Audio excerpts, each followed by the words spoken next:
Hello and welcome to this Tuesday edition of FreightWaves Now. I'm your host Anthony Smith, and coming up, Andrew Cox. He's going to give us a shipper update. But first, we're going to go to Zach Strickland with a carrier update brought to you by PowerFleet. Stay tuned.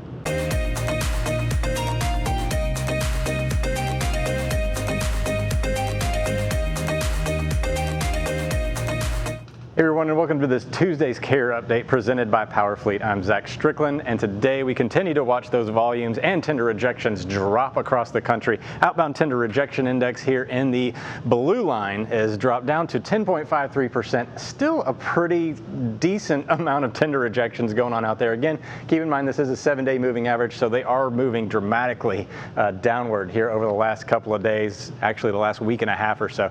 Tender volumes following suit. They are dropping really fast. Now, something important to notice is if you see these little two lines that I've got drawn here, 12 days to get from the same point that it is today, and it only took 9 days to get back down. So we are dropping at a much faster pace in terms of tender rejection rates than we were, than it took to rise to get to this point. So we're coming down real fast, so we're probably gonna just keep on pressing through this for the next couple of weeks or so. Of course, volumes are gonna continue to drive a lot of that decreasing demand, therefore capacity will continue to loosen over the next little bit at a rapid pace. So capacity returning rapidly to the market as it stands today. Again, that could change based on some of the information that we're seeing with some of those cases starting to slow down a little bit. So time will tell. Outbound tender volume index throughout the United States, weekly change heat map. Biggest markets up here in the top left, the smallest markets down there in the bottom right. Those percentage changes are week over week changes in volume. So Atlanta is 3.9% down, Harrisburg 8.4% down, Lakeland 1.4% up. So we do have a little bit of fluctuation in the market right now. Fresno, California is 2% up as well. So these are two pretty interesting markets to watch here in the next little bit because they are produce heavy, a lot of reefer volume coming out of both of those markets.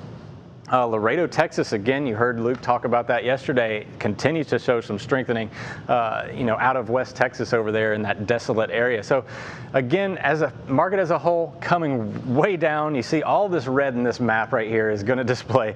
Basically, it's just telling you the market in general is coming way down, volumes are coming way down, but we do have a few instances of some increasing values popping up here and there. Those will be significant markets to watch, especially since food and beverage has become very important factor here in the current coronavirus COVID-19 outbreak.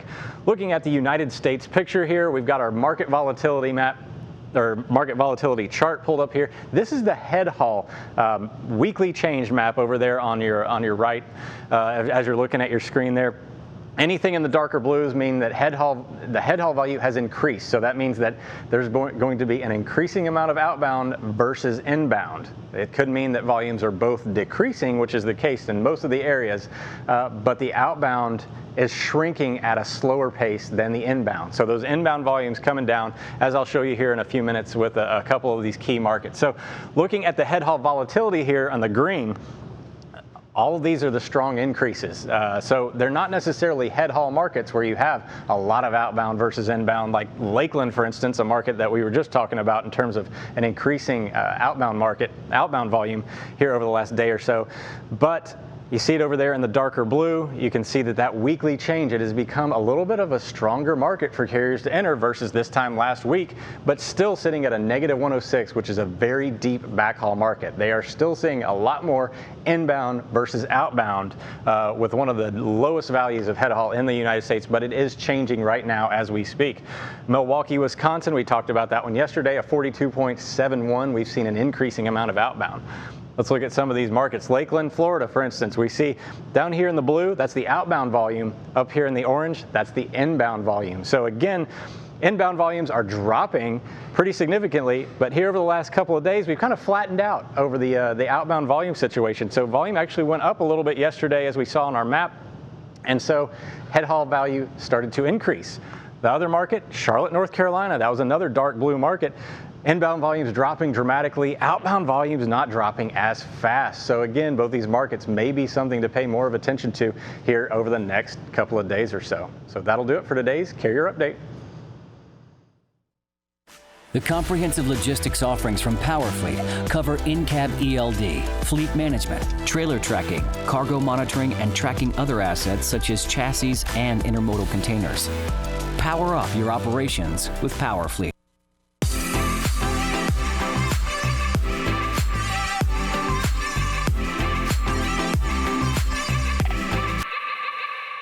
Welcome to your Shipper Update. I'm here with Andrew Cox. Andrew, what's the latest? Anthony, we're going to talk about a survey of small businesses from the Chamber of Commerce and its read-throughs to transportation. But we'll start with the last week I began making this chart. Zach just referenced it. But we're looking at since the peak, how much have we fallen in volumes, and prior to the peak, but during the same period, how much did we rise? So it's been 15 days since the peak here. In the last 15 days since the peak, we've dropped 22% on the outbound tender volume index. In the same period prior, we raised 14%. So we've talked about ad nauseum what freight is safe. The truth is that volumes are going to continue to fall. But to give a little context to how far they could fall, I've got a little funny alternative data from Kevin Hill for you. Sure. So we studied this. We read a report by a seismologist in Belgium that was studying basically how much of the Earth's most outer layer is still moving. And he says that its normal levels are here. We're about 30% less than that, looking at like a Christmas day. So basically the same amount of activity on the Earth's surface that we have on Christmas Day, we have right now. So different seismic levels, so to speak. Yeah, exactly. So the idea is that we've heard kind of whisper numbers around the office that we could see OTVI down in the Christmas Day range, that 6,000 to 7,000 range, and that seems crazy. But the truth is that we have a lot of data that's supporting that. Another thing that's supporting that is this survey that I'm speaking to you from the Chamber of Commerce. This is talking. They talked to small businesses and asked how much longer can you survive without having your business run, and the numbers were kind of scary. 11% say they can't last one more month. 24% of small businesses say they'd shut down permanently if they have to go another 2 months under a shutdown, and 43% say they have less than 6 months.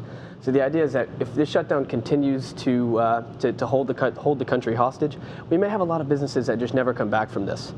And 24% of small businesses say they're already shut down, with another 40% looking to shut down in the next couple weeks. So overall, in the next 2 weeks, we should expect 54% of small businesses completely shut down, at least in the interim. Well, there's a lot here, right? So when we're looking at small businesses, that's what really moves a lot of the country. Of course, there's going to be differences between the top 100, 200 businesses, but when we come in terms of overall GDP movement, but when we look at the small businesses, that's what really has the more employees. And so when we're looking at that, that really speaks to the volumes of how many people are going to be impacted when we're looking at the amount of small businesses impacted. Yeah, there's a lot of people. There's a lot of people affected, and there's a lot of freight infected. You know, Seth Holm just wrote a paper for Passport that looked at the top 470 shippers. He went through the Fortune 1000 and probably did some back of the envelope math to understand how much of the actual freight market that they own.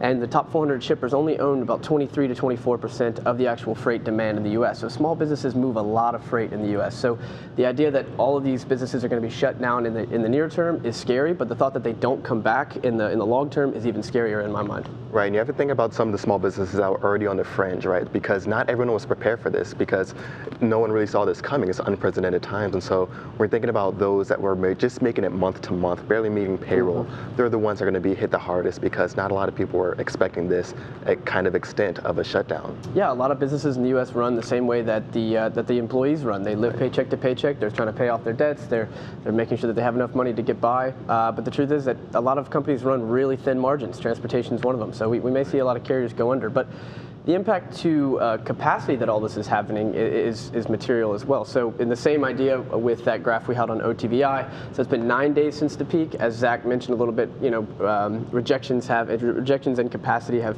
responded in kind, both with a little bit of a lag to the volumes. So in the 9 days since the peak of capacity, or the peak rejections in the U.S., we've seen OTRI fall 45%, and in the same period prior to the peak, it rose 22%. So the freight frenzy that was given to the carriers has been pulled away just as fast. I mean, it was simply a sugar rush for all the carriers for the last couple weeks. Right, and so now we're just going to see how low this can actually go, right? Any expectations of when we might hit that bottom? I know I've heard April 15th mentioned, as late as the end of April. Any expectations on your end? Well, I think this is going to depend on when we open up back the economy. If somehow we're able to open up May 1st, then yeah, I could see that people started getting their freight rolling towards the end of May, and towards the end of April, excuse me, so we could see that bottom in the last couple weeks of April. But I personally think that we're going to have another month after April of pretty mass-wide quarantine. machines across the country. So I think we don't see the really bottom of the floor of both rejections and capacity, or both rejections and volumes, excuse me, until probably in May sometime. Right, and I think another talking point that